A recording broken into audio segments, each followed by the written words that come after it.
Welcome everyone to our presentation. Today the presenters from our research group are Claudia Gómez, PhD candidate from Tecnológico de Monterrey Egada Business School, and me, Anna Török, PhD candidate from Corvinus University of Budapest.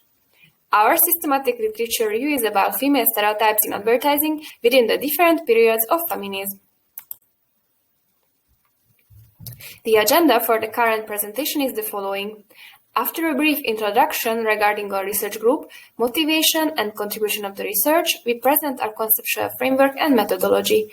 Then we describe the results and talk about the discussion section, highlighting limitations, future research possibilities, and practical implications. Besides Claudia and myself, Anna, our research group consists of Professor Dr. Edgar Centeno from Egada Business School and Professor Dr. Erzsébet Malota from Corvinus University of Budapest. The purpose of the current systematic literature review is to give an overview of the existing literature from the 21st century regarding female stereotypes and women empowerment in advertising. The motivation behind the current research is that gender stereotypes influence the values of the society. Although they are constantly changing, even today traditional stereotypes can still be found, such as those shown in the pictures on the left. Our contribution to the existing literature is the classification of the relevant articles into 4 different periods related to feminism: pre-feminism, feminism, post-feminism, and the fourth wave of feminism. In addition, special attention is paid to femvertising within the fourth wave of feminism.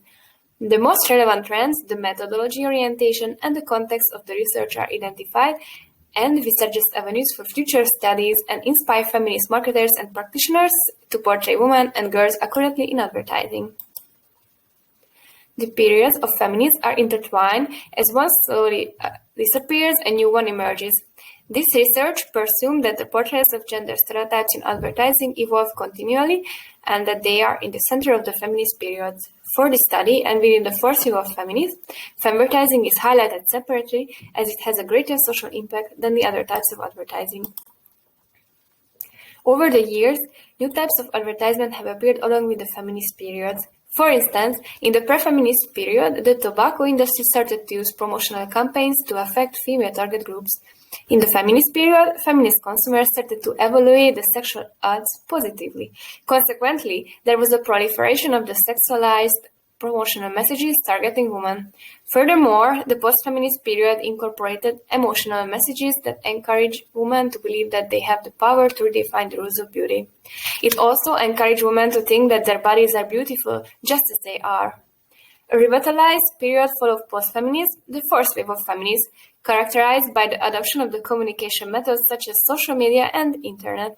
Within this digital period, the activism of women and the different social movements such as Me Too were formed, in which women raised their voices to share their stories of sexual harassment. Consequently, advertising has been influenced by this new ideology and emerged femvertising. Even though femvertising emerged in advertising in 2014, it only gained relevance in academia in 2017. This type of marketing communication calls into question the advertising practices based on traditional female stereotypes and their impact on the female target audience. The portrayal of women used in femvertising is diverse in age, size, and ethnicity. Besides, it avoids gender stereotypes and challenges what the patriarchy considers that women or girls should be. Conversely, some studies argue that femvertising includes anti-feminist and feminist discourses, both having repudiating feminist ideals, for instance, neutralizing the political force of feminism. It has also been called faux feminist to increase sales without actively promoting gender equality. In case of the methodology, the following research questions guide this review. What types of research methods are used? What kind of context, country, sector are used? What are the main trends regarding the portrayal of women in advertising and women empowerment according to the 4 feminist periods? The literature search was conducted using the Scopus database. The time range of the search was from January 2000 to March 2021. The authors searched the title, abstract, or keywords field, search terms of advertisement, advertising, or for instance, women empowerment, femvertising. The review was limited to English empirical articles. In the end, the authors reviewed 82 papers from 51 journals. All the articles were classified in each of the 4 feminist periods as mentioned in the conceptual framework.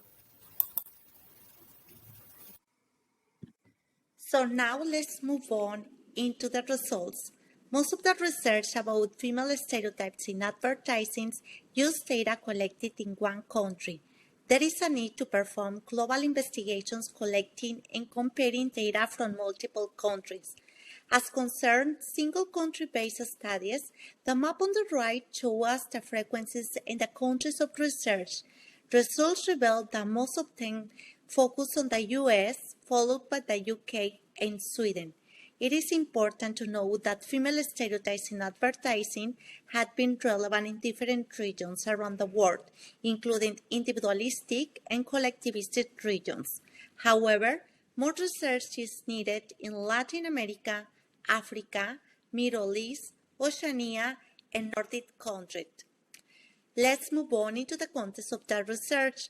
Most of the studies reviewed collected data from a single industry. In particular, the most studied industry is apparel. These studies are contextualized mainly in sportswear and underwear, fast fashion, and luxury apparel.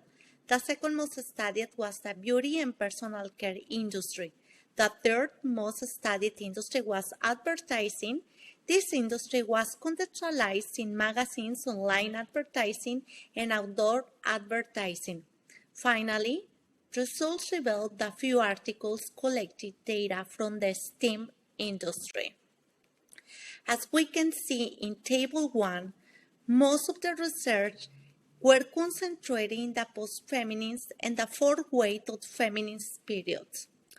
However, it is important to highlight that 88% of the research on the fourth wave of feminism was published between 2018 and 2021, compared to just 30% of the post-feminist studies published during the same period. So, regarding the trends and research topic, 4 main trends of research were identified within the 4 periods. The first trend is gender stereotypes in advertising.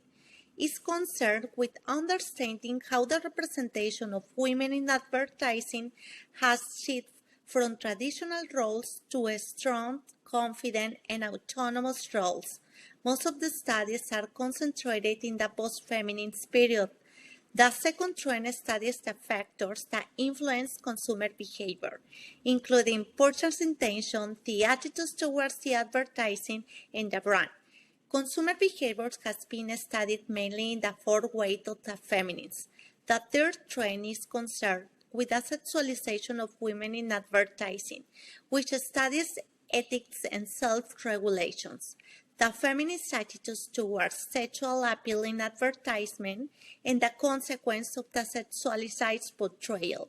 Most of the studies in these trends are concentrating on the feminist and the post-feminist period. The last trend is concerned with women empowerment in advertising. These studies mainly show how women empowerment had been considered a new CSR activity in the corporate world, questioning both the positive influence on the perception of CSR and finding an answer to the question whether those companies that promote femvertising are internally committed to practices of gender equality or not. Finally, I would like to talk about our conclusions. With the digital boom in the fourth wave of feminism, the awareness of social movements such as women empowerment have increased. Because of that, brands have incorporated these social movements as part of their advertising strategies. It is important to mention that by changing the representation of women and all marginalized groups, brands may contribute to solve the social challenges of gender disparities. We identify several possible future research questions, which can be seen in this slide. I only want to highlight that there is an inclination in research related to all the dimensions of diversity and inclusion, not only in women inclusion but also LGBTQ communities, the Black and minority ethnic populations. Additionally, it is important to study femvertising practices with an ethical lens, especially questions regarding the corporate commitment to CSR practices. In concert to the contents, there is a need to conduct more research in Arabic, Latin America, and Central and Eastern European countries. So thank you very much. Gracias. Kosonom. So if you have any further questions, you can contact us.